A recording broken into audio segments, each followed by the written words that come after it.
सहस्त्राबाहु की कुल देवी है। चंडी यानी 7 वर्ष के कन्या के रूप में भगवान परशुराम को दर्शन दी थी। उसी समय से इनका नाम चंडी भी पड़ गया।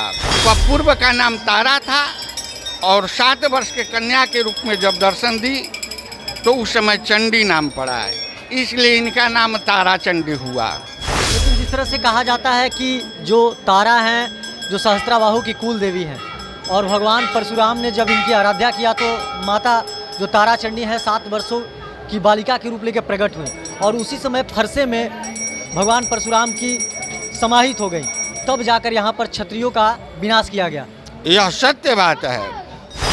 तारा है वंशी क्षत्रिय सहस्त्रार्जुन की कुल देवी थी और उन्हीं कुल देवी को भगवान परशुराम प्रसन्न कर लिए और उनको प्रसन्न कर कर संपूर्ण शक्ति तारा से ग्रहण करके लेकर और है वंशी क्षत्रिय सहस्त्राबाहु के नाश किए।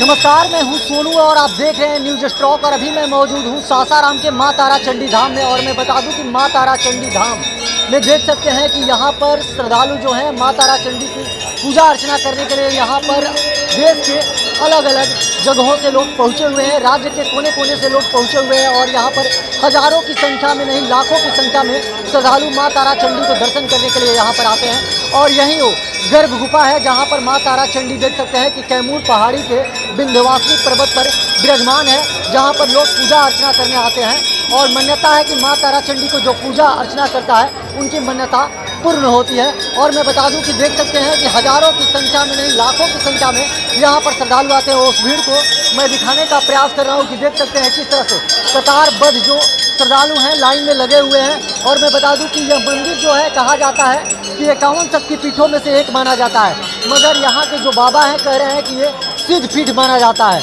और माँ तारा चंडी को सिद्धि देवी भी कहा जाता है। मान्यता है कि जो यहाँ पर पूजा अर्चना करता है उनकी मनोकामना जरूर पूर्ण होती है। पौराणिक मान्यता के अनुसार माँ सती की दाहिनी आंख यहाँ पर गिरा था जब भगवान भोलेनाथ अपनी पत्नी सती के मृत शरीर को लेकर तीनों लोकों में घूम रहे थे। तब संपूर्ण सृष्टि व्याकुल हो गई थी। तभी देवताओं ने अनुरोध पर भगवान विष्णु के सुदर्शन चक्र से सती को शरीर को खंडित किया गया और कहा जाता है कि महर्षि विश्वामित्र ने इस पीठ का नाम तारा रखा था।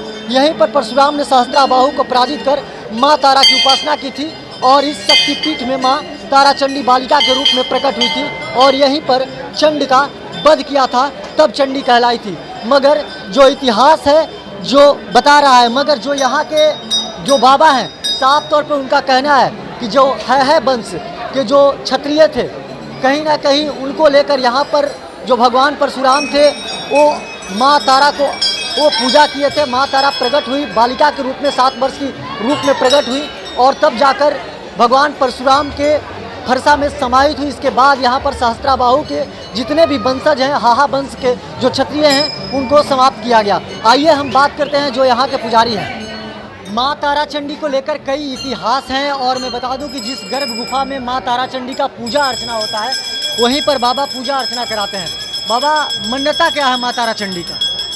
माँ भगवती तारा चंडी के बहुत विशेष महत्व है।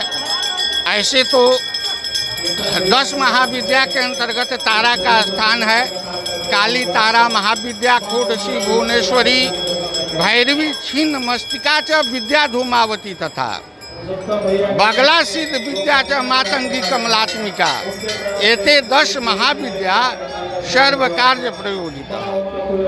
अब रही बात कि कुछ लोगों का मान्यता है कि यह तारा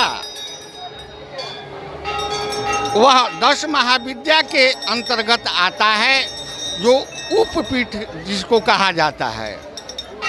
और कुछ लोगों को कहना है कि यहाँ पर भगवती तारा जो है वह सहस्त्राबाहु की कुल देवी है। चंडी यानी 7 वर्ष के कन्या के रूप में भगवान परशुराम को दर्शन दी थी।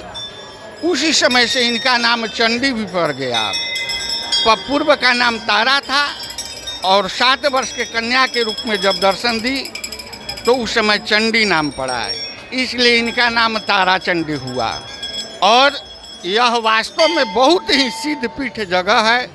यहाँ पर कोई भी भक्त आता है जिस उद्देश्य से आता है जो भी मनोकामना लेकर आता है सच्चे हृदय से आकर केवल माँ भगवती के शरण में जाकर प्रार्थना करता है कि हे भगवती हमारा ये कामना है पूरा करो, तो माँ निश्चित बहुत तत्काल वह तत्क्षण पूरा कर देती है। इसमें ज़रा सा भी अतिशयोक्ति नहीं है। लेकिन जिस तरह से कहा जाता है कि जो तारा हैं जो सहस्त्राबाहु की कुल देवी हैं और भगवान परशुराम ने जब इनकी आराधना किया तो माता जो तारा चंडी है 7 वर्षों की बालिका के रूप लेकर प्रकट हुई और उसी समय फरसे में भगवान परशुराम की समाहित हो गई, तब जाकर यहाँ पर क्षत्रियों का विनाश किया गया। यह सत्य बात है। यहीं चूँकि तारा है वंशी क्षत्रिय सहस्त्रार्जुन की कुल देवी थी और उन्हीं कुल देवी को भगवान परशुराम प्रसन्न कर लिए और उनको प्रसन्न कर कर संपूर्ण शक्ति तारा से ग्रहण करके लेकर और है वंशी क्षत्रिय सहस्त्राबाहु के नाश किए। यह सत्य है। देख सकते हैं कि यहाँ पर मैं बता दूं कि पूरे सावन में 1 महीने तक यहाँ पर मेला लगता है और मैं बता दूं कि माँ तारा चंडी को यहाँ पर पूजा अर्चना करने के लिए जो श्रद्धालु हैं, जो भक्त हैं, लाखों की संख्या में राज्य के अलग अलग कोने से यहाँ पर आते हैं और ये मान्यता है कि जो माता को पूजा अर्चना दिल से करता है, शिद्दत से करता है, माँ उनकी मुरादें पूरी करती हैं। बाकी तमाम आप ऐसे ही खबर देखने के लिए न्यूज़ स्टॉक के साथ बने रहिए। तब तक के लिए दीजिए इजाज़त। धन्यवाद।